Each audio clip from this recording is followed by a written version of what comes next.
So my presentation today, as I was ordered by Sheikh Imran Hussein, will be about history. So I'll try to, in a way, summarize the history of war against Palestine and how international Zionism, a ghost which was killed by the Romans, was recreated by the British and the Zionists. Now, first of all, if any one of you listens, hears the speeches of evangelical Zionists or Benjamin Netanyahu, they claim that God has given to the Jews Palestine. But it was not God, it was the British. Was there a Jewish state in history? Yes, there was. But this Jewish state was killed by the Romans in the year 135, when after the Jews rejected Jesus, the curse of Allah came upon them.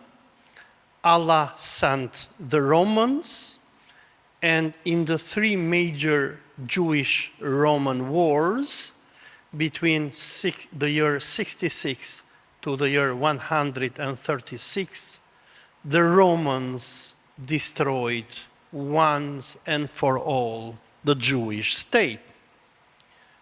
The final blow to the Jewish state will come by the Roman Emperor Hadrian, who is going even to totally destroy Jerusalem and will ban the Jews from what we know as Palestine. The name Palestina is a Roman name, because these people, they were so evil and so cursed. They were terrorists. The Romans had to make a final solution for them and to exterminate them once and for all. With the massacres that will happen during the first and the second Jewish-Roman wars, the Roman emperors like Titus and Vespasian, they will make sure to crush the Jewish resistance against Roman civilization.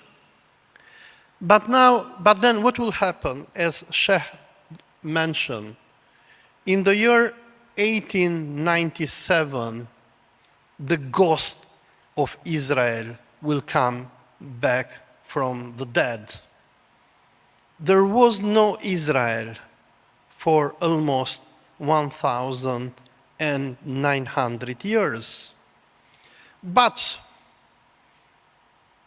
for those who know the history of Russia, what will happen in Russia is that during the 8th century, a Turkic Slavic tribe known as the Khazars, who were living in what we know nowadays as Ukraine, they will adopt the Jewish religion. These Khazar Jews, who will come under the power of the Russian principality of the Rurikid family, in the 10th century will be invaded by the Russians, Prince Yaroslav, and in the year 998, when Prince Vladimir will embrace the Orthodox Christianity, the Khazars of Ukraine, most of them will be converted into Orthodox Christianity. The rest of these Jewish Khazars, for the next 1,000 years, will live under the Russian Christian rule.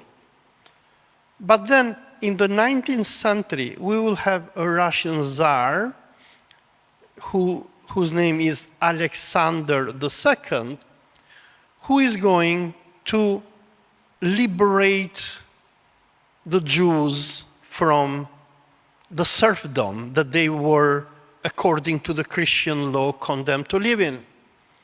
And what is going to happen is that during the era of Alexander II, we'll have many of these white Jews, but these people, they are not Yahudi, they are not Beni Israel, they are Khazars, which, I mean, they are Turkic, Slavicized Turkic people. They will start to move across Western Europe. Many will escape to the United States. And this will be the moment when Jews, or the white Jews, the Ashkenazi Jews, will become a major problem for Western and for European governments. Alexander II, who will liberate the Jews in the year 861, will be killed by a terrorist organization known as Narodnya Volia, the people's will. Many Jews will embrace socialism, communism, radicalism. The European response will be security measures. In Russia, we will have even pogroms when Russians will blame them for their poverty, for the control of their economy, for the usury, because for those who know the history of Islam and Christianity, usury is haram, is prohibited. And the usurers in Europe, historically, the bankers, we call them nowadays, were always Jews.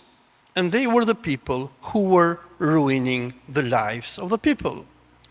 So we will have a massive wave of anti-Semitism until the year 1897, when this gentleman that you see him here in the picture, Theodor Herzl, will come up with a book known Der Judenstaat, the Jewish state. Herzl is going to propose to wealthy Jewish bankers and intellectuals in Western Europe.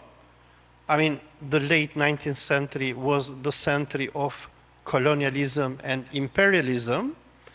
And he's going to propose to them to use their power and money to influence the Western governments and to manage to create a Jewish state for the Jews. The proposals that Herzl gives in his book is to create Israel either in Palestine or in Argentina.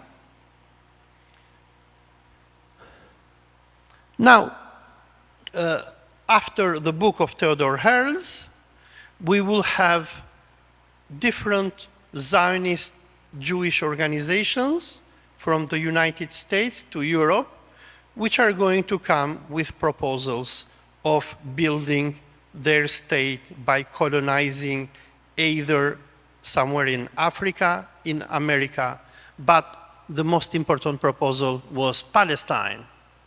Now, when Theodor Herzl will come up with his proposal for creating a Jewish state, and we will have a Zionist international organization to be established, the Zionist Jews, or the white Jews, or those that we call nowadays as Ashkenazim, I mean, if you see the leaders of Israel, from David Ben-Gurion to Benjamin Netanyahu, they are not Yahudi, they are Slavs. They are from Poland, from Russia, from Ukraine, from Belarus, from Romania, from Slovenia, from Czech Republic, etc. Now, when these white Western Jews or European Jews will start to work for the creation of their own colony in Palestine, they will have a major problem. Palestine was not free. Muslims were living there. Since the time of Umar ibn Khattab, Jerusalem and Quds was a very important city for Islam. Palestine was part of Sham, and Palestine was under Ottoman rule. Wealthy Jewish bankers like Theodor Herz and others, they will approach Sultan Abdul Hamid II, who was the Caliph of Sunni Islam in Istanbul, and they will tell him, look, we will give you anything that you want. We're going to pay off your debt. Just let us settle in Palestine. In this time, the Ottoman Empire was suffering a major crisis. During the War of Crimea, 1853 to 1856, Sultan Abdul-Majid, who was convinced by the British and the French to attack Russia, had borrowed massive amounts of money from the Rothschild brothers in London. The borrowing happened in the year 1854. By the year 1879, the debt of the Ottoman state had grown 5 times. And because the Ottoman state didn't have money to pay this riba, so they took 1 ringgit and the Jewish bankers sent their debt into 5 ringgit, finally the Ottoman state went bankrupt and declared bankruptcy. In the year 1879 to 1802, the British and the French governments, they will blackmail the Ottoman state by establishing an institution known as Dette Ottoman, and all the customs of the Ottoman Empire were taken by Zionist bankers. So let us say here in Malaysia you have the port of Johor or Port Klang. Imagine that everything that you bring in this country, it is taxed not by the Malaysian governments, but by the Jewish bankers. So the Ottoman state was bankrupt. So the Zionists who knew this, they went to Sultan Abdul Hamid and they told him, look, we are going to pay off your debt, we will rebuild your empire, you will be prosperous, just give us Palestine. Sultan Abdul Hamid refused it. He said, no, Palestine doesn't belong to me, it belongs to Islam. For this reason, what they did, because they were controlling the press in the West, they declared Sultan Abdul Hamid to be the so-called Red Sultan. Sultan Abdul Hamid was depicted in the West as a butcher, a killer, a sultan who had blood in his hands. For those of you who follow nowadays Western propaganda against Iran, you can compare it with the depiction that the Zionist lobby was doing to President of Iran, Ebrahim Raisi. He was being called the butcher of Tehran. The same was the situation at the end of the 19th century.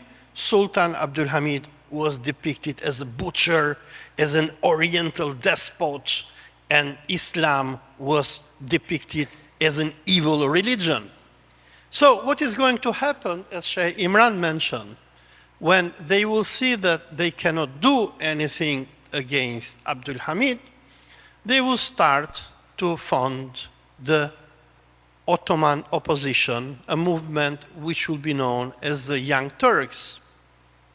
The first conference of the Young Turks will happen in 1902, and the Zionists, they are going to sponsor Ottoman intellectuals.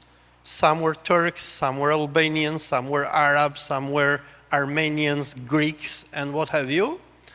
And all this will be used, number one, to penetrate the Ottoman state, 2, to create fitna against the Ottoman state, 3, to call for regime change. Those of you who know the recent history of Syria, Iraq, and Iran, you might see a déjà vu. You will always see a Syrian opposition protesting against the dictator Assad, Iranian opposition protesting against the mullahs of Tehran. It is the same script. But what will happen is that this movement, which will be sponsored again by the Rothschild brothers, finally in the year 1908 will manage to organize a regime change in Istanbul.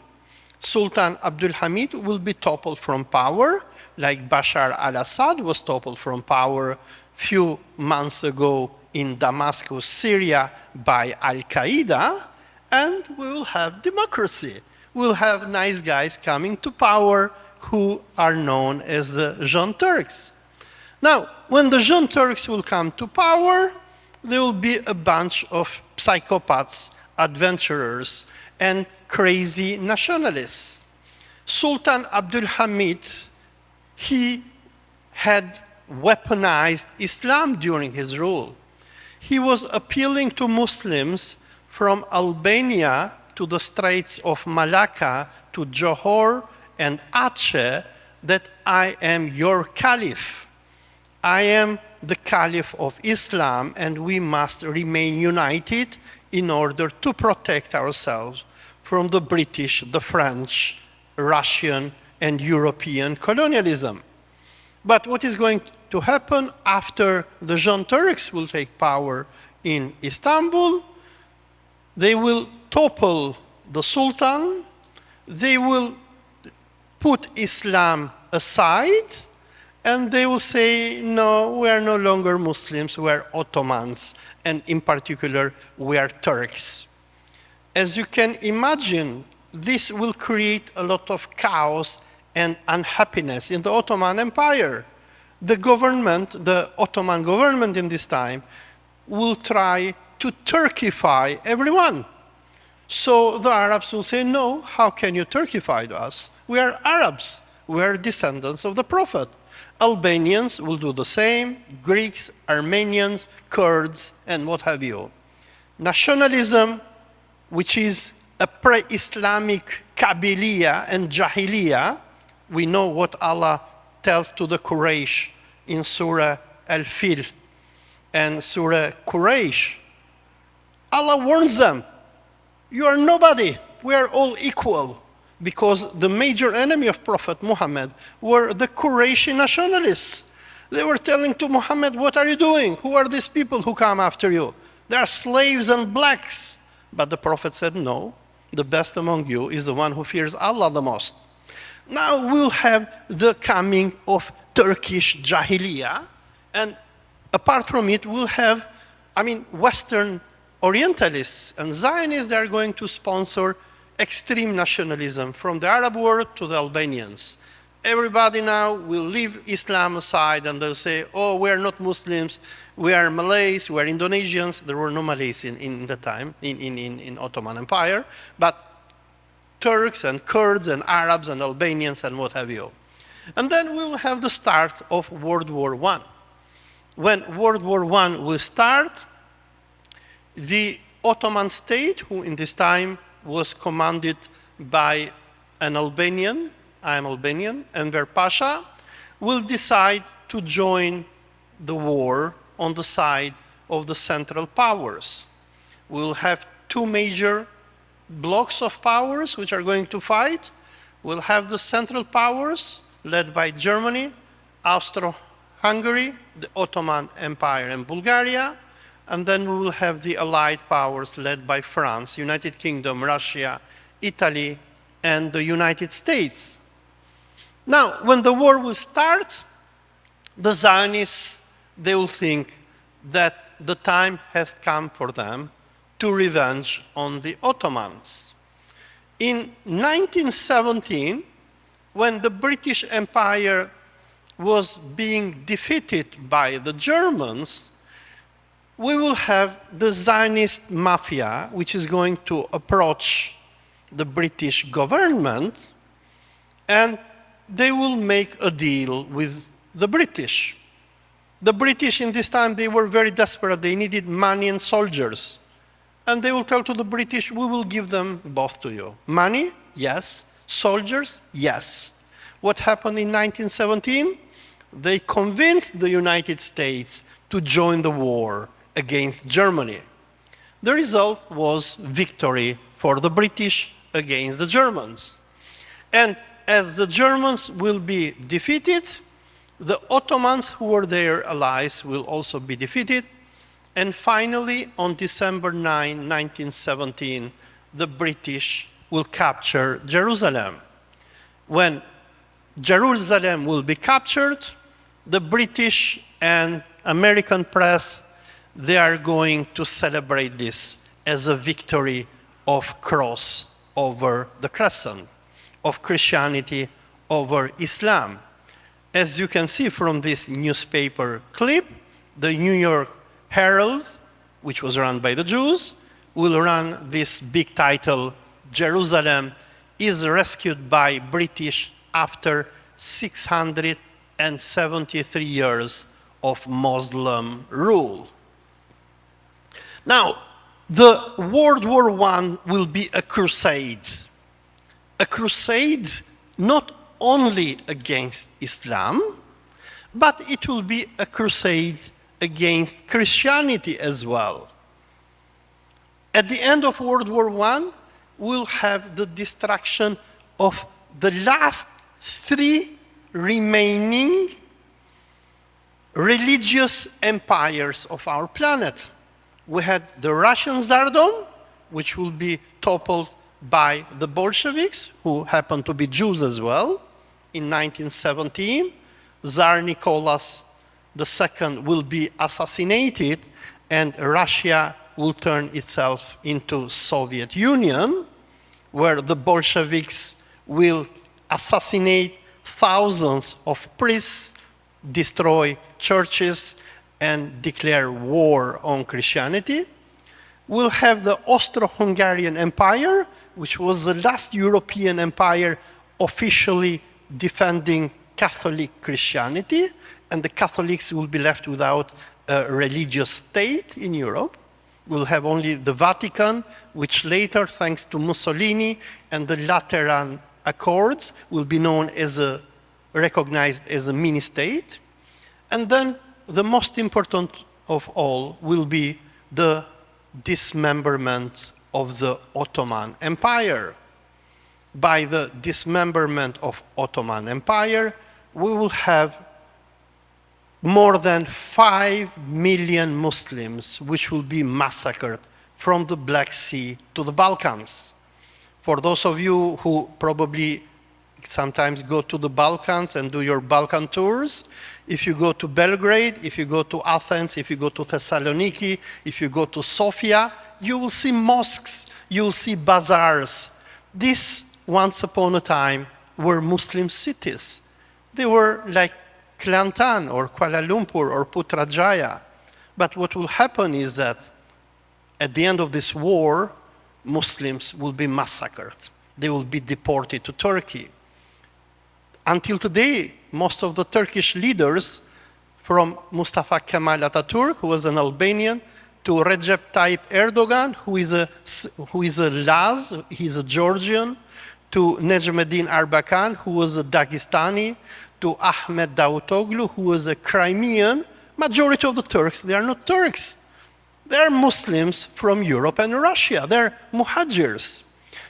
But while Muslims will lose their territories and they will be ethnically cleansed from Bosnia to Greece to Serbia to Bulgaria, the worst will come for the Palestinians. Because in 1917, when the British will make their deal with the Zionists, they will come up with this document known as the Balfour Declaration. Part of the deal for the Zionist bankers to help the British win the war against Germany and the Ottomans was that the British had to give them Palestine. And this is the official British document known as the Balfour Declaration.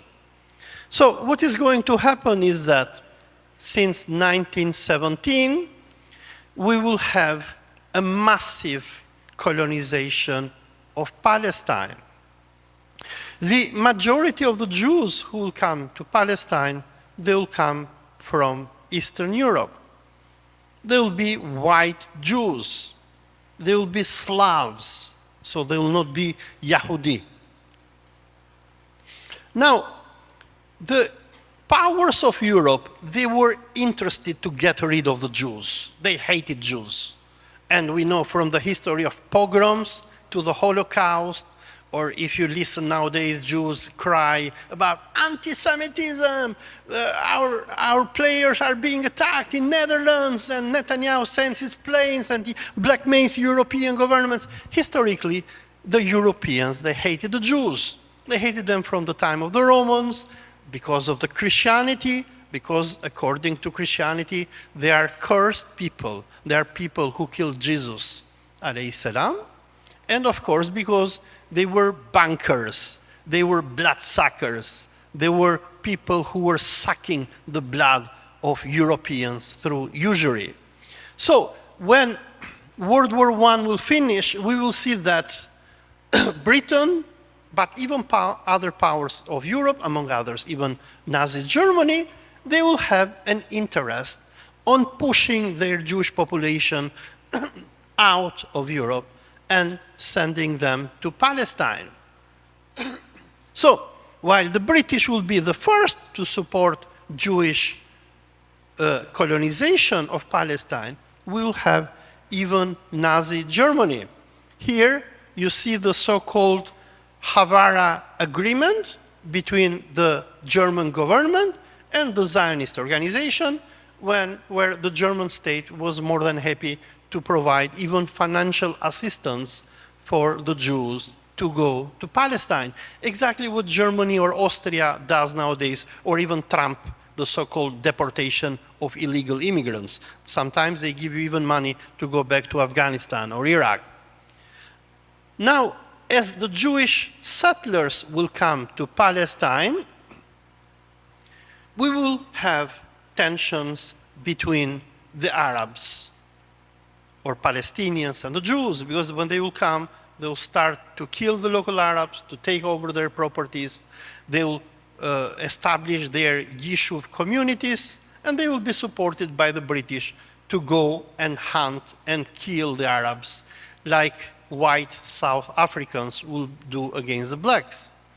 But in the year 1939, as World War II will start, where Germany will try to revenge against the British and the Zionists about what they had done to them during World War I, we will have fascist Italy and Nazi Germany, which will come into conflict with the British Empire and by extension, the Zionist colony of Palestine. In 1940, it will be the Kingdom of Italy. I mean, the first country which is going to bomb Tel Aviv will not be Iran in 2024 during the Operation True Promise, but it will be Mussolini. We will have Italian jets going and bombing Tel Aviv.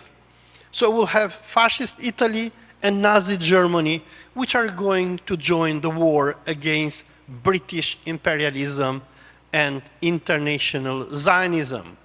In their war propaganda, Germans, they will try to mobilize Muslims. Here you have a picture of Hajj Amin al-Hussein meeting with Adolf Hitler, where Germans, they were hoping to mobilize the Muslims to liberate themselves from Zionism. Nazi Germany will use a lot of pan-Islamic propaganda. Here you can see a picture of Hajj Amin al-Hussein meeting with Azerbaijani Muslims who had joined the Nazi legions to fight against the Soviets. And on the right, you see a picture of Bosniak soldiers of the SS Sanjak division reading the book of Hajj Amin al-Hussein, Islam and Judaism. Now,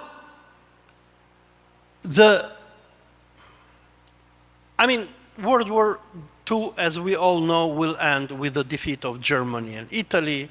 So the Arabs, they will not be able to liberate themselves from the Zionists.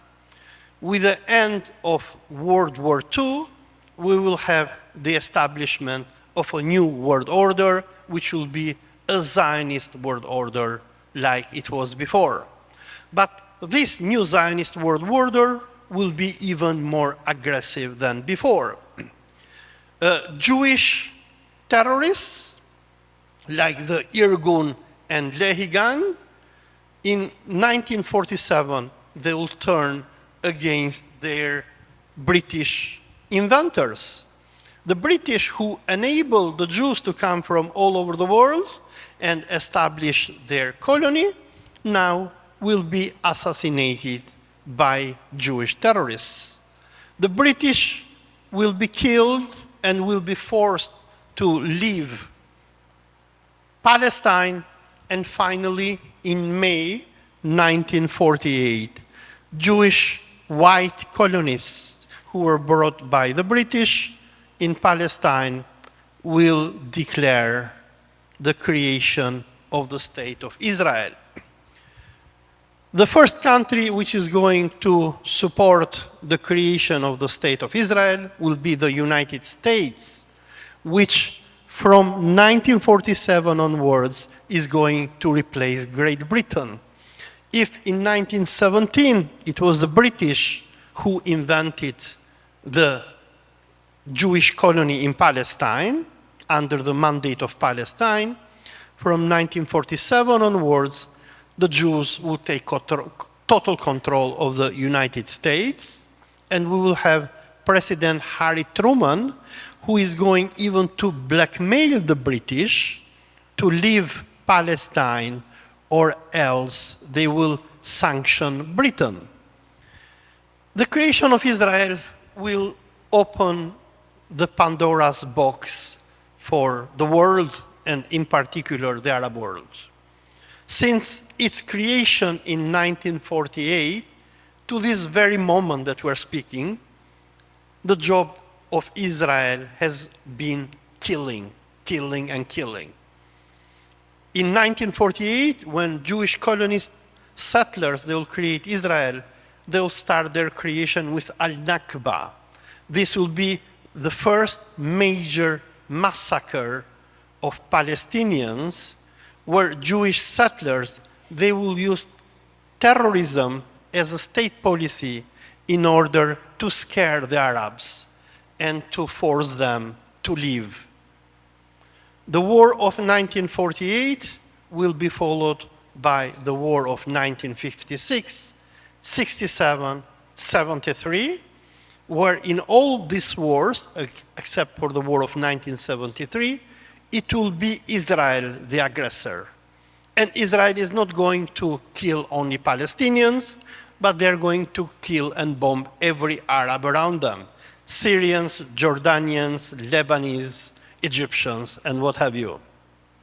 Now, when Israel was created as a state in 1948, it will be a failed state. I mean, okay, we had all these Jewish colonies, which the Zionist movement will bring to Palestine, but the question is, and then what? I mean, Palestine was an agricultural area, most of it was desert, so how to construct and to build a state? Well, Israel was built on stolen Arab land with stolen German money. In 1952, the Americans will force West Germany to pay war reparations to Israel, and if you go until today, most of the roads, the railways, the ports that Israel had were built with German blood and money. Now, while Israel will be formed and sponsored with German and later Western American money, this will be an aggressor state. Israel is going to have, as I mentioned before, a number of wars against its Arab neighbors.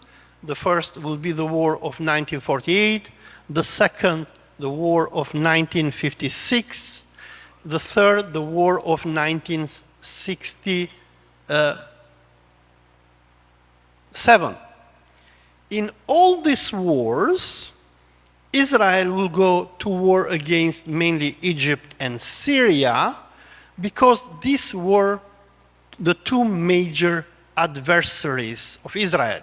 Egypt in particular, because Egypt, you cannot see here in the map, was controlling the Strait of Tiran.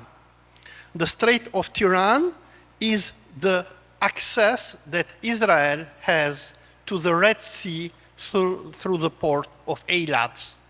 So what the Houthis are doing today in Yemen, where they have stopped Israeli shipping from going through the Red Sea, the same thing will be done by Egypt in 1956 and 67.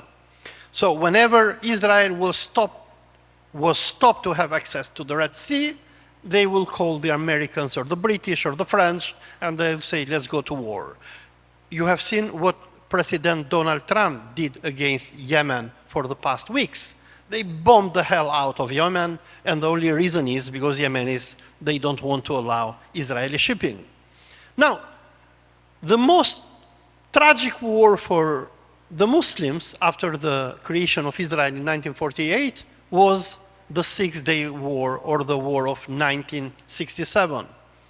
Because during this war, Israel will invade Gaza Strip, which until now it was under Egyptian control, or was part of Egypt, and the West Bank. And in particular, Israel will invade Beitul Muqaddas, Masjid al-Aqsa, which until this time belonged to Jordan. With the war of 1967, those Palestinians who had survived the war of 1948, and they were removed from their homes from Tel Aviv to other Israeli cities, and they were sent to West Bank and the Gaza Strip, will now become slaves of the Israeli occupation. Now, we will have another major Arab-Israeli war, the war of 1973, during which war Israel faced a formidable enemy, which was Egypt, like it faced Iran in 2024. Now, because Egypt understood the power of, Israel understood the power of Egypt, they will bring the Americans, who will, in a way, bribe the Egyptian leadership. And finally, with the Camp David Accords of 1978 and the Egyptian-Israeli Peace Treaty of 1979, they will make sure that Egypt is going to go out of the game. The Americans, they are going to bribe the Egyptian president, Anwar Sadat, who will later be killed by the Egyptian revolutionary Khaled Istanbuli. Now, during 1970s and 1980s, even after the Camp David Accords, the Palestinians and the Arabs in general, they will manage to resist Zionism. Why? Because we have Soviet Union. For as long as Soviet Union was there, and it was arming Arabs from Yemen to Syria, they were arming and training the Fatah and other Palestinian organizations. Israel was afraid. They could not do much. But then, when the year 1991 will come, we will have a new reality. On September 11, 1991, This is September 11, 1991, not 2001, exactly 10 years before the 9/11. President George Bush the first will declare the establishment of a new world order. He is going to address the US Congress after the Americans had defeated Iraq during the first Gulf War, and he will declare that now that Soviet Union is no longer around, we will establish a new world order. What this new world order will bring about will be the massive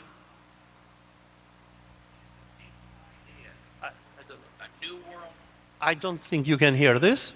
So we will have the establishment of a new world order when the United States and Israel will start a series of wars against the Arabs.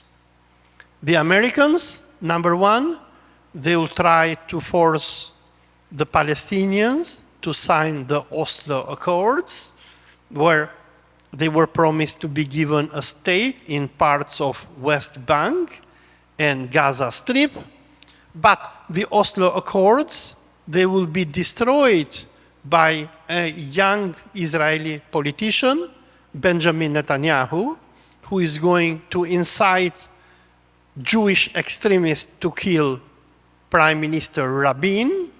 And from 1995 to this day, you will see the massive killings of Palestinians.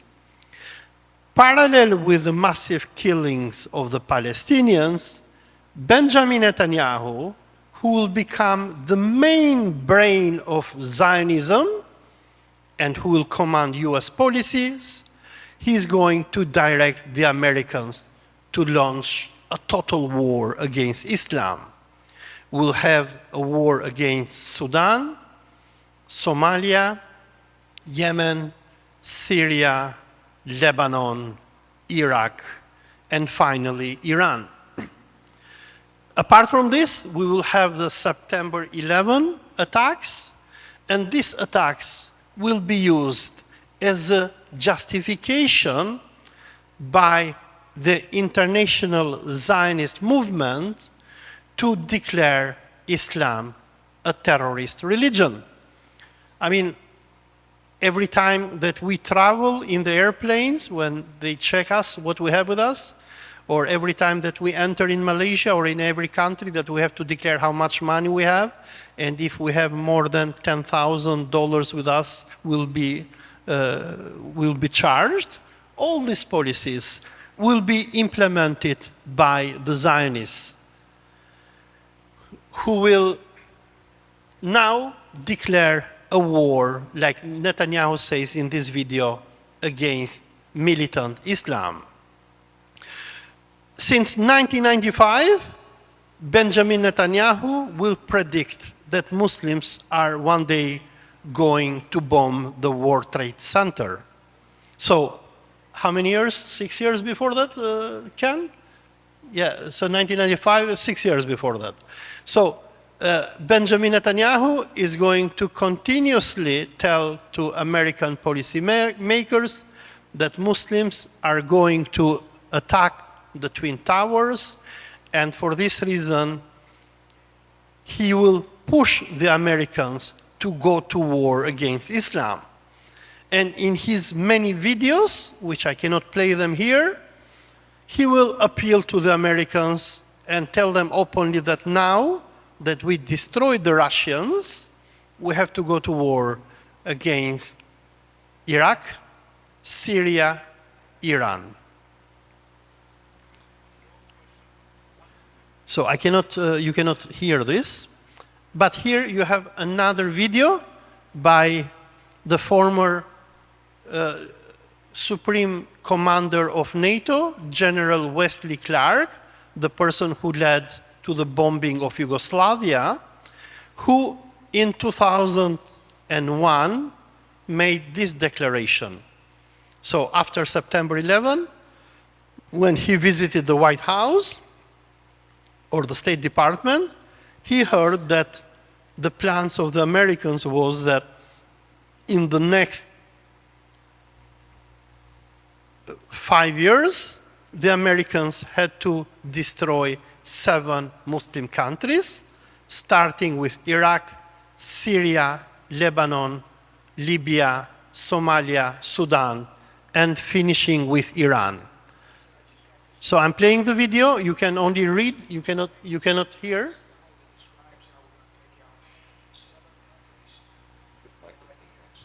Starting with Iraq and then Syria, Lebanon, Libya, Somalia, Sudan, and finishing off Iran. If you were Iran, you'd probably believe that you were mostly already at war with the United States anyway, since we've asserted that there's... So what the Americans will do is they'll take control of the planet. And as the Prime Minister of Malaysia, Mahathir Mohamad, declared in 2003, they managed to rule the world. Today the Jews rule this world by proxy.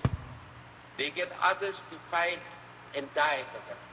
They invented socialism, communism, human rights and democracy so that persecuting them would appear to be wrong, so they may enjoy equal rights with others.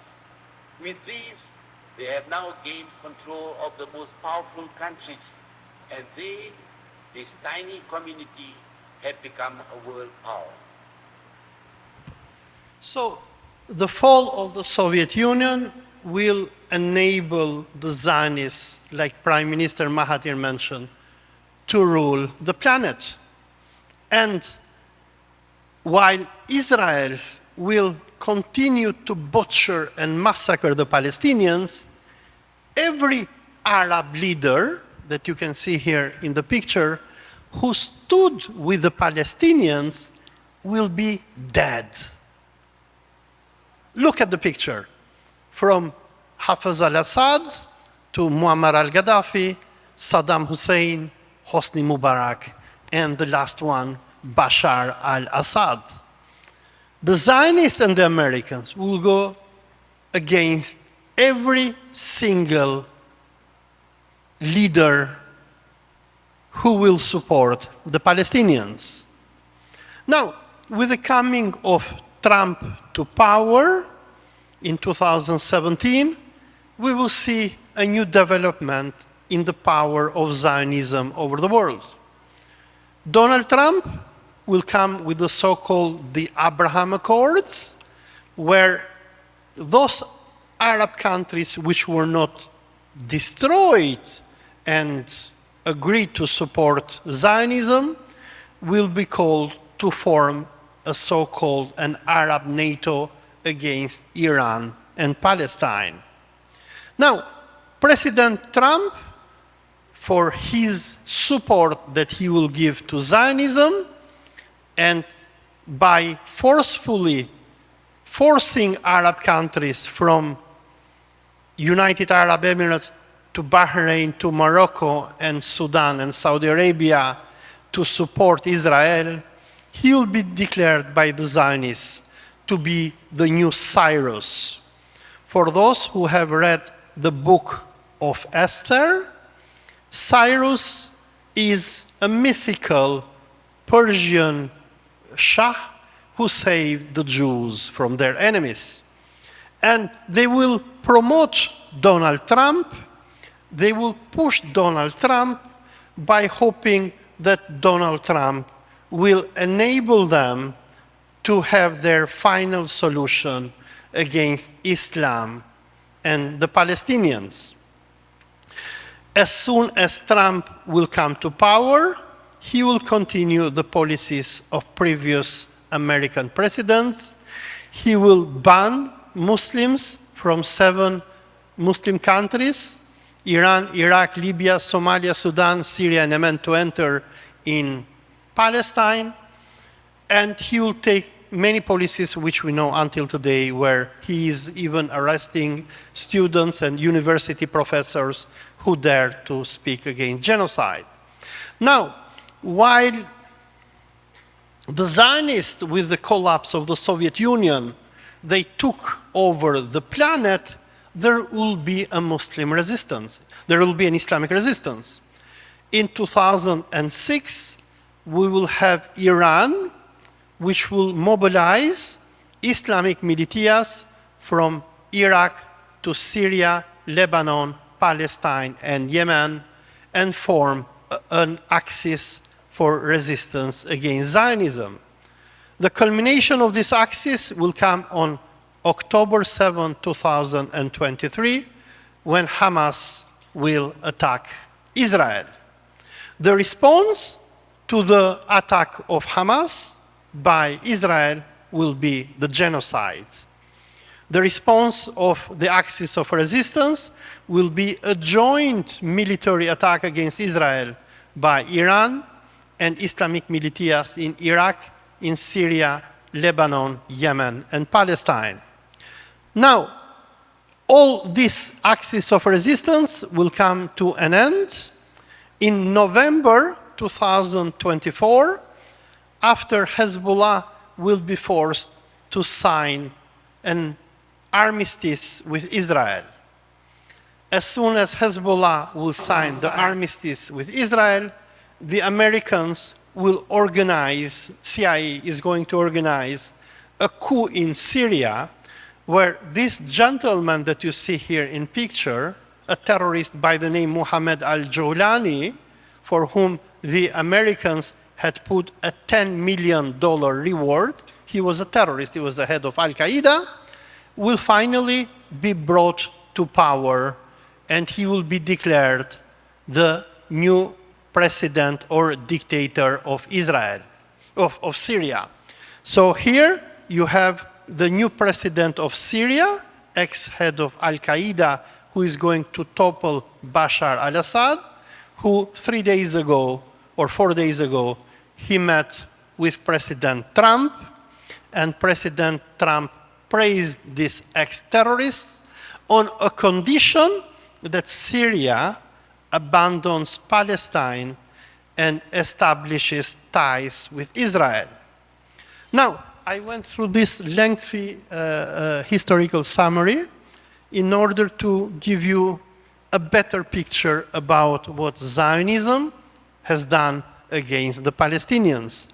For those of you who want to read and understand the blueprint of Zionist terrorism, I suggest you to read the book. There are 2 books by Benjamin Netanyahu.